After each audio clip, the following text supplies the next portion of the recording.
Olá pessoal, tudo bem por aí? Aqui está um pouquinho frio. Hoje deixei ligados os valvulados aí atrás para dar uma esquentada, para resolver um pouquinho a temperatura, né? Bom, vamos voltar a falar de antenas. Vamos falar de antenas verticais. Por quê? O último vídeo foi sobre a antena vertical de 1/4 de onda, essa que vocês estão vendo aí na imagem, né? Esse foi o último vídeo. Eu tentei explicar lá como que a gente ajusta, por que o plano de terra é inclinado, por que a existência do plano de terra, como é que ela funciona. E é uma antena extremamente simples de construir, né? Aí os comentários vieram, vários comentários, mas não sobre a antena de 1/4 de onda, mas sobre a antena vertical de 5/8 de comprimento de onda. E daí eu tive que estudar. E explico por quê. Primeiro as perguntas eram: por que ela tem um ganho maior? A outra pergunta: por que o plano de terra da antena de 5/8 ele está na horizontal, 90 graus, ele não está inclinado como na antena de 1/4 de comprimento de onda? E, enfim, por que eu digo que eu tive que estudar? É uma antena bacana, gosto, mas ela é uma anteninha um pouco mais complicada da gente construir, é um pouco mais complicada para a gente ajustar e com benefício duvidoso. Não é que ela não tenha benefício, ela tem benefício sim, ela tem ganho. Ela tem ganho.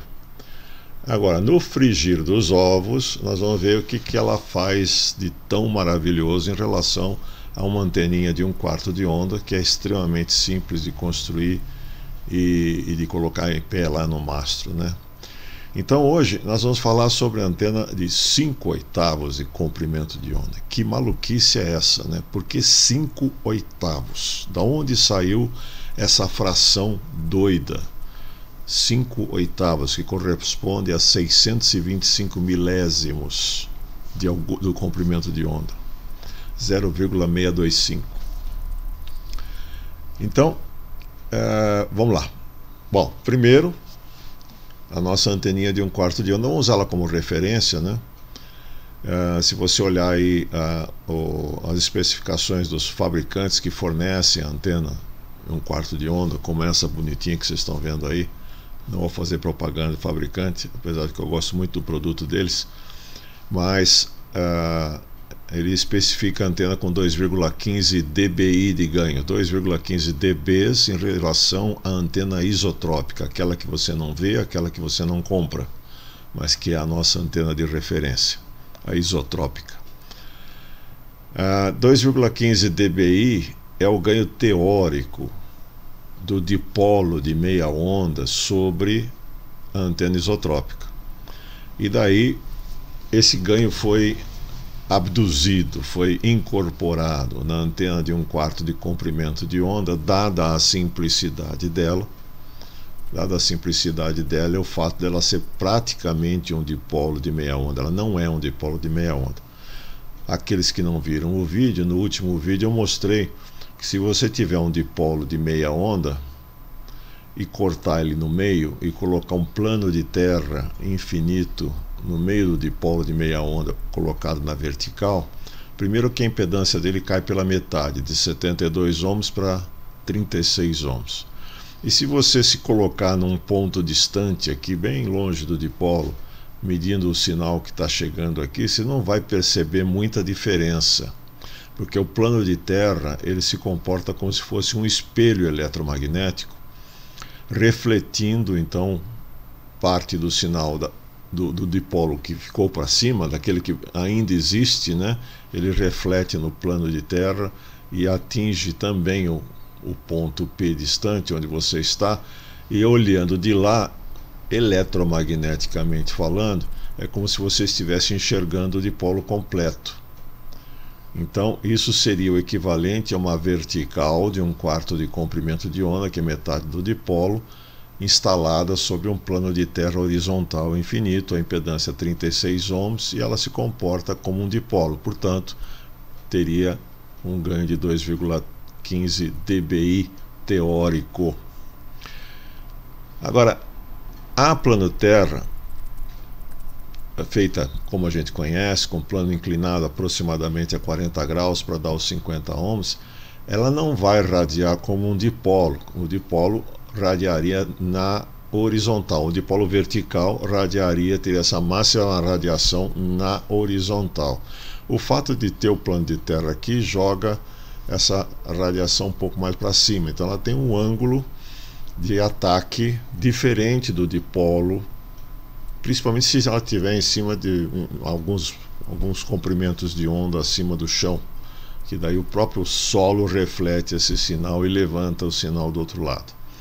Ok? Depois nós vamos dar uma olhadinha lá no fim. Lembra dessa questão da antena 1/4 de onda radiar com um ângulo um pouco elevado, um pouco, 15 graus, 20 graus. Então, não vamos entrar nesse mérito aqui. Mas a princípio ela continua com o ganho de 2,15 dBi próximo, depende de onde você está.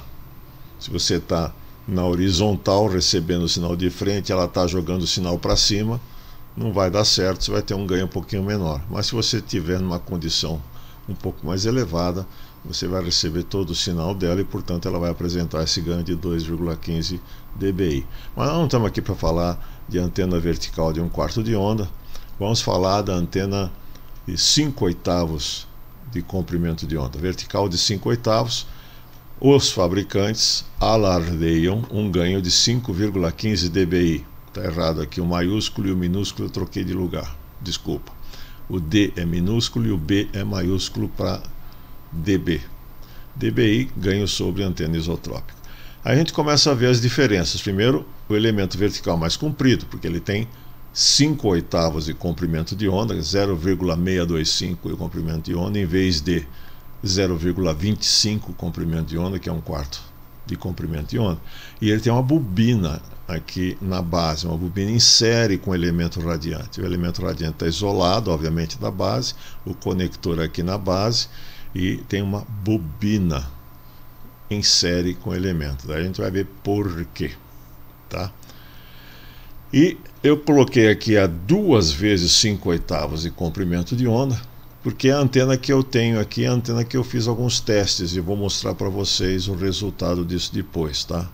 Então eu tenho essa antena que é de 2 vezes 5/8 de comprimento de onda. Aqui a vareta, ela não está proporcional, tá? O plano de terra aqui não está proporcional às varetas verticais. Então tem 5/8 e mais 5/8, 2 vezes 5/8.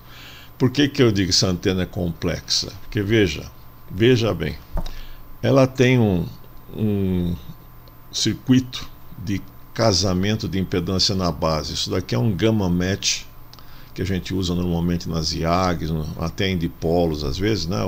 O acoplador em gama.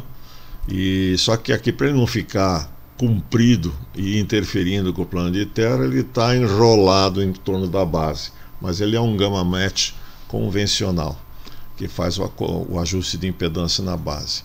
Aqui no meio nós temos um inversor de fase, porque o elemento de cima de 5/8 ele é alimentado pela ponta de baixo dele através da ponta de cima do elemento vertical de baixo. Então um elemento alimenta o outro. Eu não posso conectar diretamente o elemento superior no elemento inferior, porque a corrente que iria circular no elemento superior estaria em oposição de fase da corrente que vai circular no elemento inferior.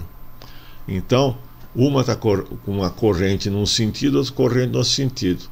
Então, o campo gerado pela circulação dessa corrente, uma praticamente vai cancelar o outro. Então, não dá para simplesmente eu empilhar duas antenas de 5/8, de 1/4. Eu tenho que rodar a fase. Eu tenho que ajustar a fase para as duas caminharem com a corrente no mesmo sentido e, portanto, elas colaborarem na construção do campo eletromagnético. Então esse é o elemento, o americano chama de air spin, que é o grampo de cabelo, né? Air spin, ou de stub, E aqui no Brasil a gente chama de toco mesmo, toco de linha de transmissão, é um toco em curto. Estou preparando um vídeo aqui para falar sobre diagrama polar e carta de Smith, muito bacana para vocês entenderem como é que isso funciona. E daí lá, com o auxílio da carta do Smith, eu consigo explicar para vocês como é que isso daqui funciona como um indutor, ou um capacitor, ou um circuito ressonante. A gente vai olhar lá na carta de Smith depois. Mas acredita, então, que esse stub, esse toco aqui, vai rodar a fase de corrente para fazer com que a corrente nos dois elementos da antena de 5/8, os dois trechos de 5/8, caminhem juntos e colaborem com a formação do campo eletromagnético de radiação.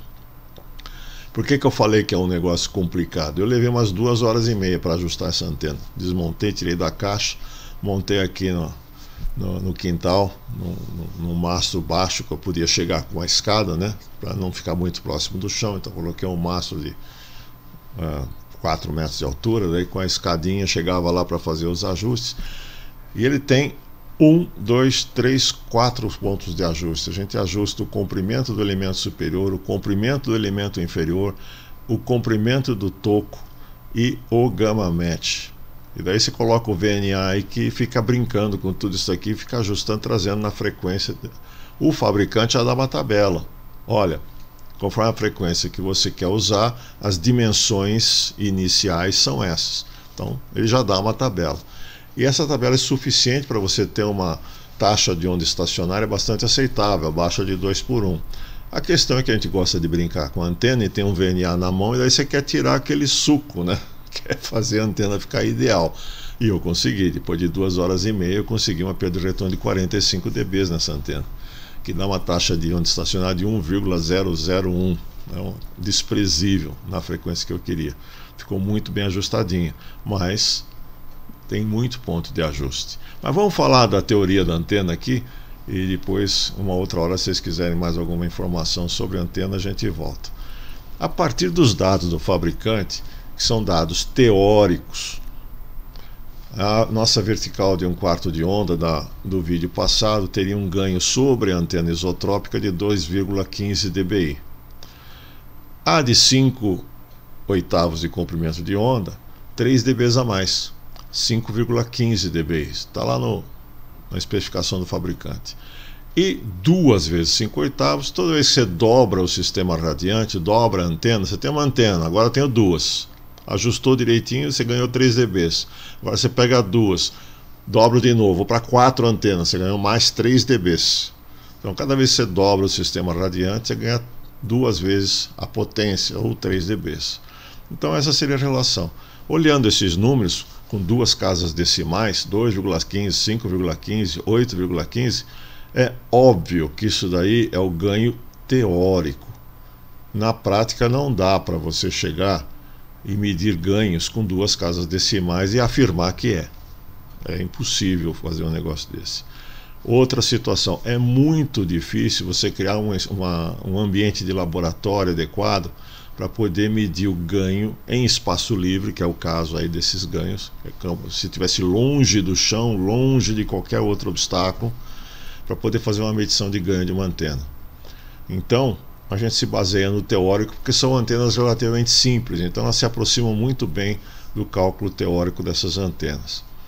Então, esses valores não são da antena, não são medidos nessas antenas. Esses valores são típicos de antenas desse tipo, ok? Aqui cabe a primeira ressalva.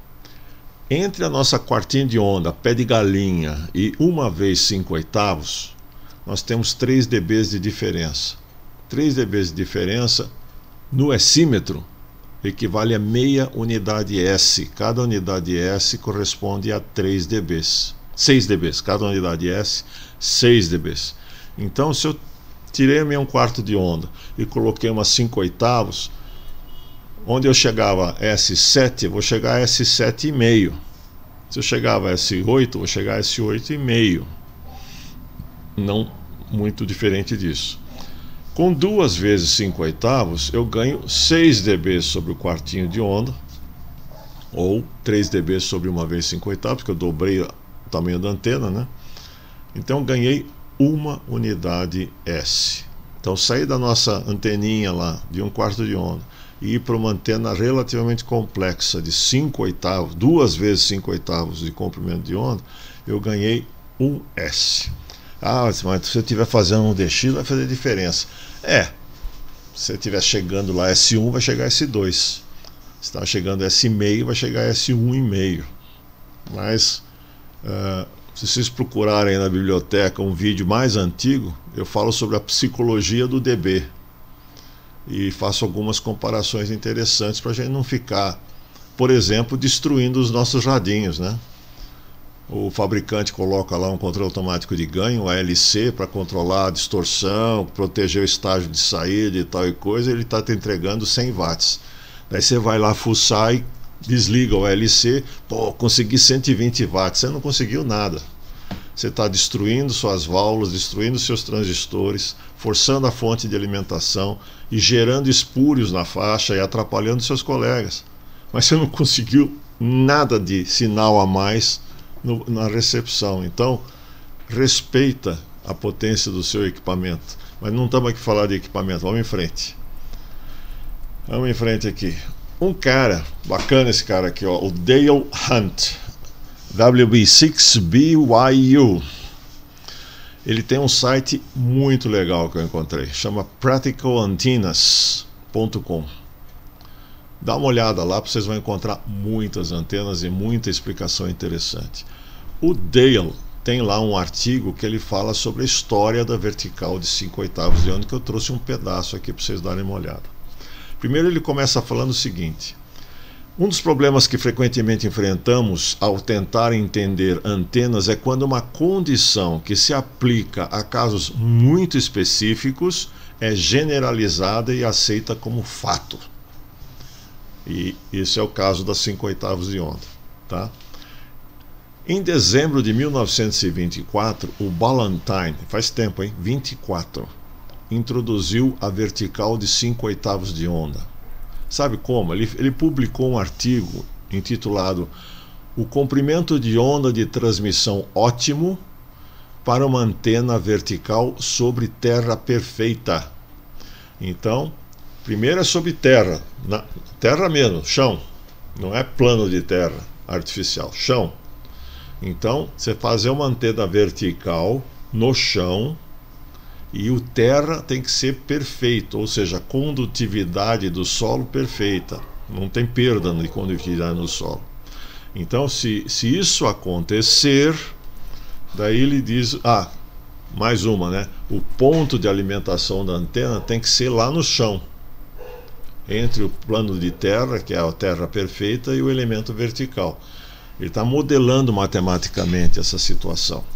Então, vertical, no chão, plano de terra, chão perfeito, condutividade do solo perfeita e alimentação da antena no ponto de toque do solo. Assumindo tudo isso, a radiação da onda terrestre, aquela que sai rente do chão, é máxima para um comprimento de antena de 225 graus ou comprimento de onda de 5/8. Então ele chegou a essa magnífica decisão. Aonde isso se aplica, gente? Em radiodifusão. AM, ondas médias, ondas curtas, já está desaparecendo, né? Já não vai existir mais. Onde você tem as torres como elemento vertical, elas estão no chão. Normalmente uma torre de radiodifusão, antigamente, né, enquanto existiam, eram instaladas em regiões pantanosas, fora da cidade, regiões baixas, elas não precisavam de ser instaladas em cima do morro, porque não adiantava nada, porque a onda é terrestre, não é espacial. No pântano, com 120, 150, 180 radiais enterrados no chão, fio de cobre desencapado para ter boa condutividade com o solo, estabelecendo uma conectividade quase perfeita com o chão, em terra úmida, próxima de rio, próxima de lago e coisas desse tipo. E o elemento vertical. Então, se tudo isso acontecer, uma antena de 5/8 de comprimento de onda, ela teria uma radiação na horizontal ótima, o melhor ganho de radiação para uma estação de radiodifusão. É por isso que o Dale fala que uma condição que se aplica a caso muito específico, depois é generalizado como fato. Daí a antena 5/8 acabou ficando com essa fama de ser uma antena uau, melhor do que as outras verticais. É nessa situação. Daí ele começou a brincar com a coisa. Bom, já que o Ballantine conseguiu fazer essa simulação na mão em 1924, vamos usar computador hoje em dia e simular essa situação, replicar a simulação que ele fez agora no simulador. Não sei que simulador ele usou, isso aqui está parecendo um NEC, e vamos ver o que aconteceu, né? O que ele mostrou aqui? Antena no plano de terra perfeito, antena vertical no chão, alimentação aqui na base da antena, tá? E aqui ele pôs vários tipos de verticais, de 3/4 de comprimento de onda, 1/4, meio comprimento de onda e 5/8. 5/8 é esse azul.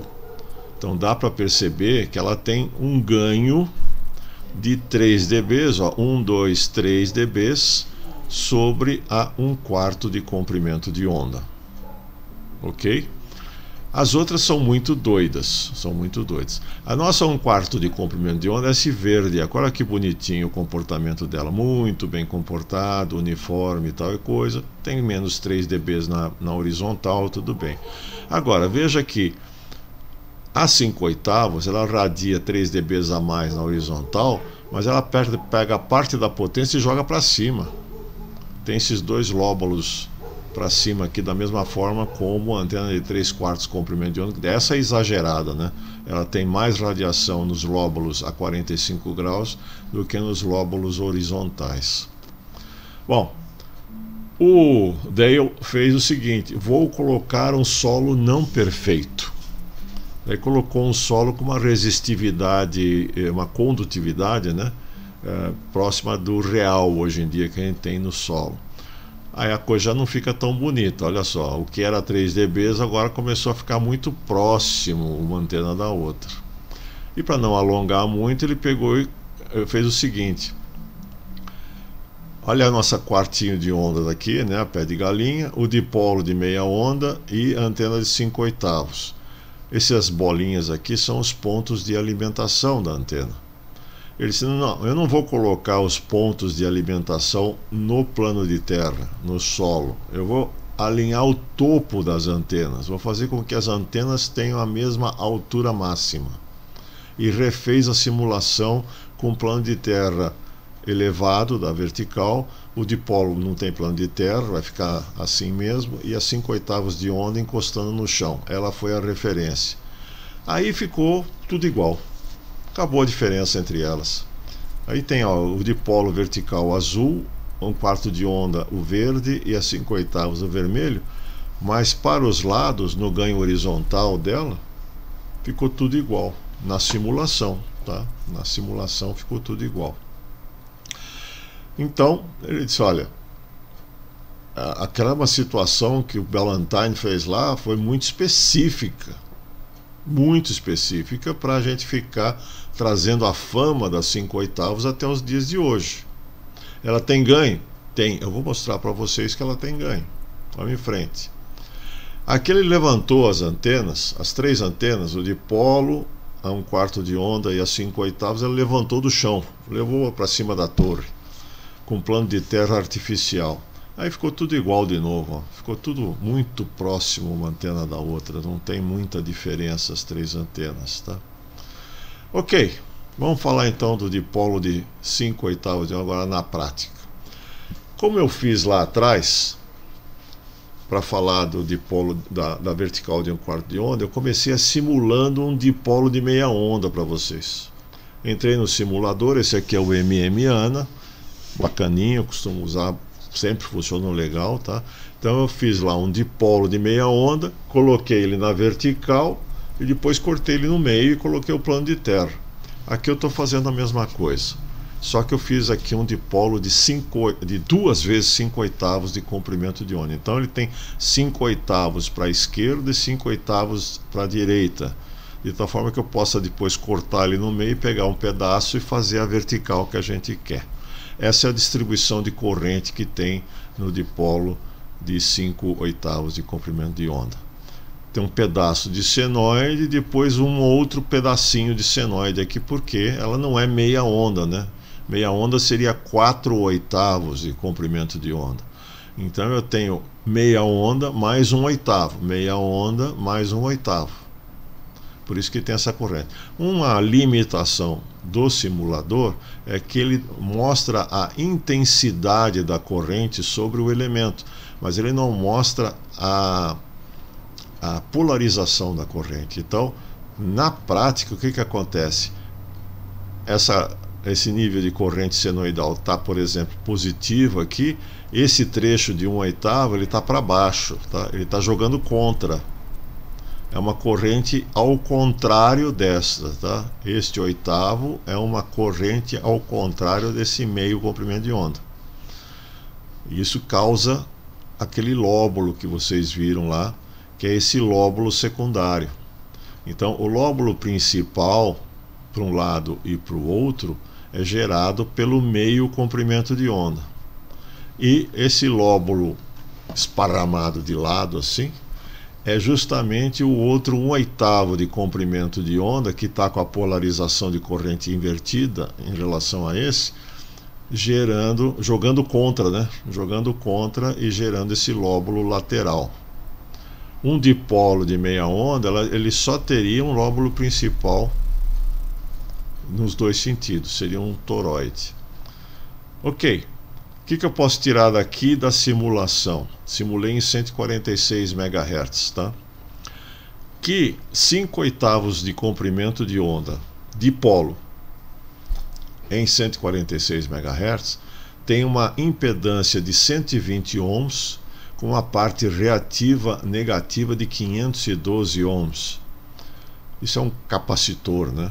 E o ganho de 5,4 dBi, ou 5 dBi aproximando aqui, não precisa do 0,4, tá? Então a impedância ela é alta. Lá, quando a gente cortar esse elemento no meio, vamos fazer isso? Coloquei agora o dipolo, peguei metade dele, coloquei ele em pé e fiz um plano de terra horizontal. Aí o plano de terra é sempre 1/4 de onda, tá? O plano de terra é um pouquinho maior do que 1/4 de onda. Aqui a distribuição de corrente aqui foi reproduzida de novo, lembrando que esta corrente está num sentido e essa outra aqui está no outro sentido, tá? Negativa, tá? E o azul é a corrente desenvolvida sobre o plano de terra. Então está tudo bonitinho. Ponto de alimentação aqui na base. Esta é uma vertical de 5/8 de onda seca, sem nada. O que acontece? A impedância divide pela metade, da mesma forma como a impedância dividiu pela metade quando a gente fez o dipolo de meia onda virar uma vertical de 1/4 de onda. Então o 120 virou um pouquinho mais de 60, 65 ohms, não mexi, e os 512, 260, ainda capacitivo. O ganho caiu para 2 dB. Depois a gente vai ver o ganho, tá? Então, o que acontece? No dipolo de meia onda, quando ele virou vertical, esta impedância aqui passou a ser 32 ohms, mais ou menos, 36 ohms, 36 ohms. Então, com o plano de terra na horizontal, 36 ohms. Daí eu dobrei o plano de terra. Se eu dobrasse completamente, daria o dipolo de meia onda, ficaria com 72 ohms. Então existe um ângulo intermediário entre o horizontal de 90 graus e o totalmente aberto de 180 graus, que é aproximadamente 40, que é a impedância da 50, que está entre 36 e 72. Então isso funcionou para o dipolo de meia onda transformado em vertical de 1/4 de onda.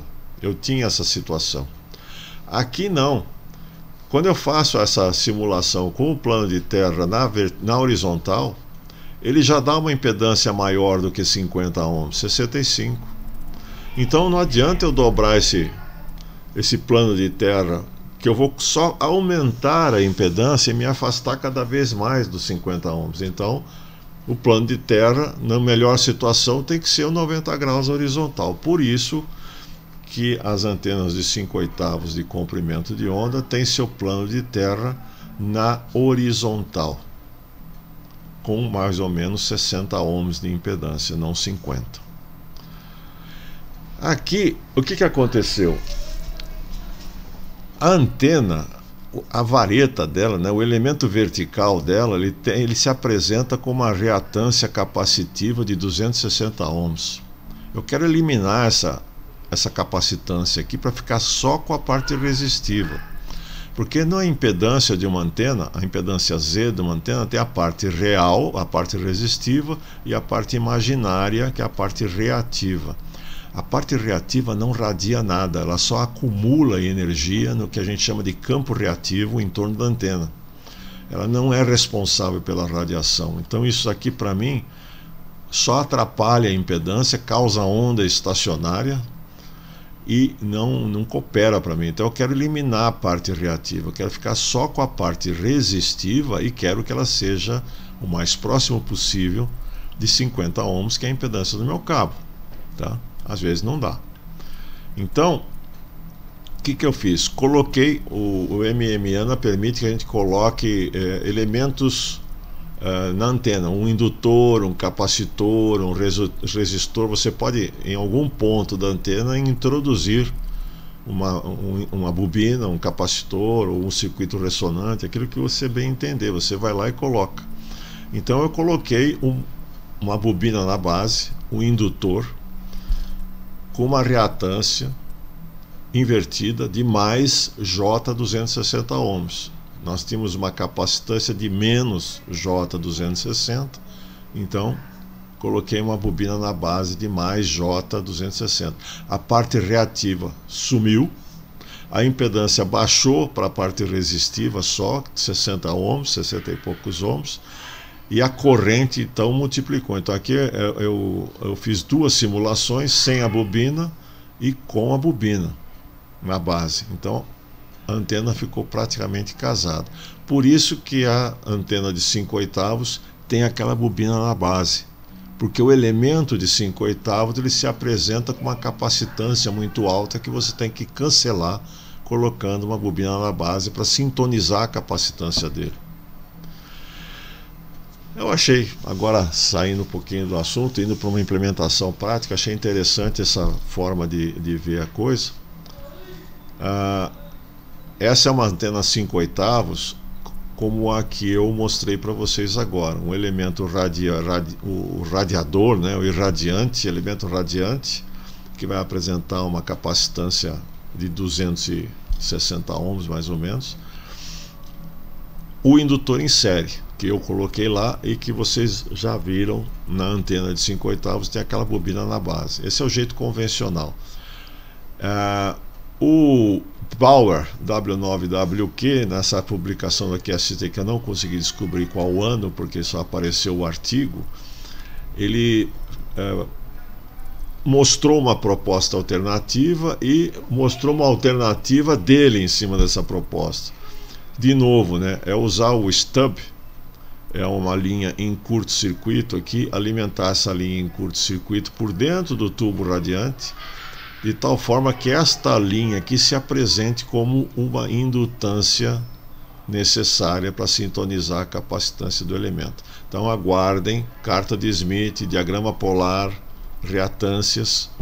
Nós vamos brincar um pouco lá, daí lá vocês vão ver como é que um toco, uma linha de transmissão em curto-circuito numa ponta se apresenta na outra ponta como uma indutância, uma capacitância, um circuito aberto. Você pode fazer qualquer coisa com ela. Agora, para montar isso daqui que ele achou em algum artigo, é relativamente complexo, né? Fazer essa montagem, principalmente se você estiver trabalhando com alumínio não pega solda, aquela coisa toda, né? Então ele usou outra artimanha da carta de Smith, da linha de transmissão, que é o seguinte: uma linha de transmissão de 1/4 de comprimento de onda, se de um lado ela está em curto, ela do outro lado apresenta um circuito aberto, e se de um lado ela está em circuito aberto, do outro lado ela apresenta em curto. Então ele colocou um trecho de linha de transmissão por dentro do tubo, um miolo de cabo coaxial, tira a malha fora, usa o miolo do cabo coaxial, coloca aí dentro, com 1/4 de comprimento de onda, aberto aqui na ponta superior. Ele vai criar um curto eletromagnético, vamos chamar assim. Ele vai representar aqui neste ponto aqui embaixo como se fosse um curto-circuito, que é o que precisaria ter nesse stub. Então, a partir daí, você vai ter o stub, o curto e mais 1/4 de onda aberto na outra ponta. Então, é só colocar dentro do tubo um trecho de comprimento de 1/4 de onda mais um tanto, para compensar a capacitância. Isso você faz experimentalmente, né? Você coloca lá um valor maior, depois vai cortando e cortando. Opa, ajustei a antena. Cola, põe Durepox e acabou. Gostei dessa ideia dele. Qualquer hora vou experimentar isso daqui para ver se funciona. Vai dar outro vídeo interessante. Aí não precisa da bobina. Essa bobina é chata de montar. Precisa de suporte, ela precisa estar formadinha. Vocês podem ver na antena de 5/8 de onda como é crítica a parte mecânica dessa bobina. Vou fazer um teste. Então, numa noite de inverno, chamei o João para Y2JF americana. Nós estamos nos comunicando pela repetidora de 220, 223 940, subtom 74.4 em 220 MHz. E fomos conversando em 220 e fazendo o teste em 144. Aqui o perfil do relevo, para ver que não é muito favorável entre a minha posição aqui em Campinas e a posição do João lá em Americana, 30 km de distância. 30, deu 29,5 aqui embaixo, tá? 29,5. 30 km. Mas com bastante obstrução. Esse é o perfil de relevo do Google Earth. O Google Earth não faz a compensação de raio de curvatura da Terra para compensar a difração padrão.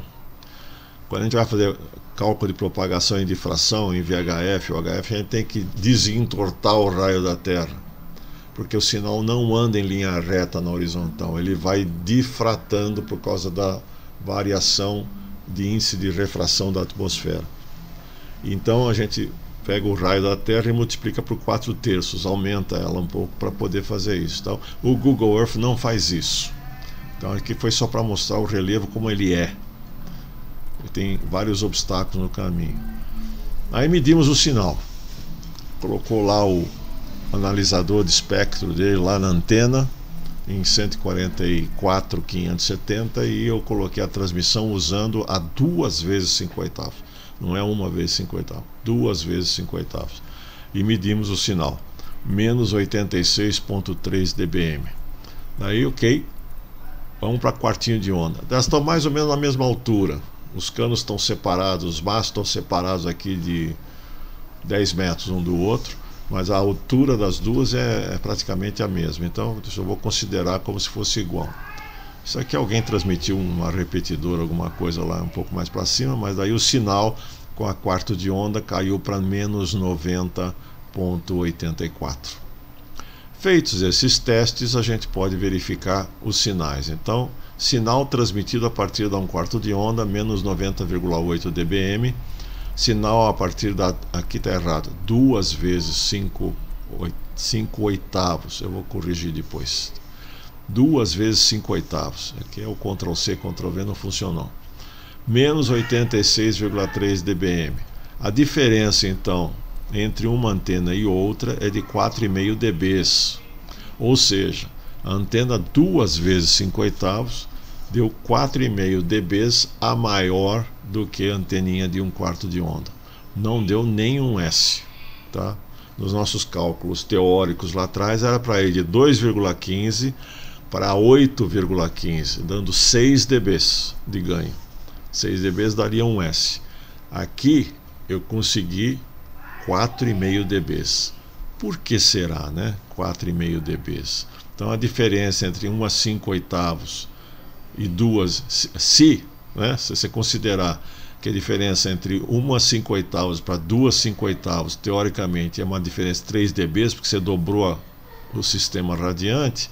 Então, o ganho entre uma vez 5/8 e 1/4 seria de 1,5 dB, e não 3 dB, como especificado na teoria lá, que era de 2,15 para 5,15. Não foi tão vantajoso assim ter uma 5/8, muito menos uma 2 vezes 5/8, ganhei só 4,5 dB. Vamos simular o enlace, ok? Então, mudei de software, fomos lá para o Radio Mobile, muito legal esse software também, para cálculos de propagação em terrenos rugosos, que eles chamam. É sistema de difração, você tem aquele perfil de difração que eu mostrei para vocês. Então está aqui a minha transmissão aqui em Campinas e a recepção do João lá em Americana, o relevo em volta. Essas cores dizem respeito à intensidade de sinal em dBm aqui, né? Então o lilás aqui é melhor que menos 50. Vermelho está na ordem de menos 50 dBm. Aqui tem a Serra da Mantiqueira do outro lado, que permite um sinalzinho bom lá para aquele lado também, né? E aqui a planície do lado de Americana. Mas isso não interessa para a gente. O que interessa é isso daqui. Agora o Radio Mobile ele faz a compensação de terreno para 4/3, tá? Então está aqui minha transmissão, está aqui a recepção do João. Tem obstrução. Tem pelo menos 2 pontos de difração, um aqui e outro aqui. A linha reta ou linha de divisada seria essa daqui, passando pelo meio dos morros. E aqui é a primeira zona de Fresnel, segunda zona de Fresnel, terceira zona de Fresnel, whatever. Então, eu estou em difração daqui para a Americana. O que acontece? É como se eu tivesse o equivalente de uma linha divisada direta até o primeiro ponto de difração. Depois tem uma quebra aqui, que é a própria difração, passa no segundo ponto de difração e chega lá, tá? Por isso que a antena... Isso daqui é para transmissão com 1/4 de onda, transmissão com 2 vezes 5/8, só acrescentei o ganho aqui, não tem valor nenhum, tá? Então, e aqui são os S recebidos, então a princípio eu estaria chegando com S9, com a antena de 1/4 de onda, depois S9 mais alguma coisa, né? Mais uns 4,5 dB ali. Não chega a ser 9 mais 10, é que está dentro da faixa do 9 mais 10, né? Aqui em cima você tem o RX relativo, 33,7 dB, 38,2 dB. O sinal mesmo está aqui, olha, 85,2, 89,7. Então está dando 2,5 dB, 4,5 dB, né? 85,2, 89,7. Por que a diferença não deu 6 dB? Deu 4,5? Porque a antena vertical de 1/4 de comprimento de onda, ela está atirando mais alto. Então, ela tem um ângulo de saída do sinal mais inclinado, e ela vence mais facilmente os pontos de difração. A 2 vezes 5/8, ela atira mais próximo do horizonte, então ela vai ser mais obstruída pelos pontos de difração. Então, concluindo e terminando, existe o ganho. Na prática, como nós estamos frequentemente, não estamos em linha divisada, nós estamos em situação de difração, como eu mostrei aqui, com obstáculos no meio do caminho. A antena que irradia um pouquinho mais elevada ganha lá na frente na difração e vai colocar um sinal um pouquinho melhor lá. Isso não dá para a gente ficar avaliando sem os diagramas perfeitos. Então o Radio Mobile não é que ele não me permite, dá muito trabalho para eu construir o diagrama de radiação real das duas antenas para colocar nele, para poder fazer os cálculos com o diagrama de radiação real das duas antenas. Quando a gente está trabalhando com antenas IAGs, por exemplo, para fazer DX, longa distância, a gente costuma dar uma elevação nas antenas. Levanta ela um pouquinho, 10 graus, 15 graus acima do horizonte, justamente porque você quer fazer um DX, você quer fazer um longa distância. Então, com certeza você vai estar passando por vários pontos de difração. E nessa hora, se você sai daqui com um ângulo mais elevado, você vence de uma forma mais interessante esses pontos de difração lá na frente. Por isso que, se a gente tivesse condição de ter testado possivelmente a 1/4 de onda e a 5/8, ou 2 vezes 5/8, em visada, nós teríamos uma diferença de ganho que não seria de 4,5 dB, possivelmente ia chegar mais próximo dos 6 dB, porque a vantagem do ângulo de saída da 1/4 de onda não aconteceria em linha de visada. Então é isso, falando das 5/8, comparando com 1/4 de onda, e lembrando que onde você chega com 1/4 de onda, você vai chegar com as 5/8, no melhor caso, um S a mais. E se você estiver falando longe, nem um S a mais, porque com certeza você vai estar em difração e você vai estar com meio S a mais por causa de um monte de antena a mais que você usou. Vale a pena? Acho que vale. Porque você vai ter sempre a sensação de ter uma vantagem de alguns dBzinhos a mais. Agora, não espere milagres. Não espere milagres. Gente, desculpa a paciência de vocês, essa foi longe. Mas eu precisava falar da antena de 5/8 que vocês pediram. Um abraço, até a próxima.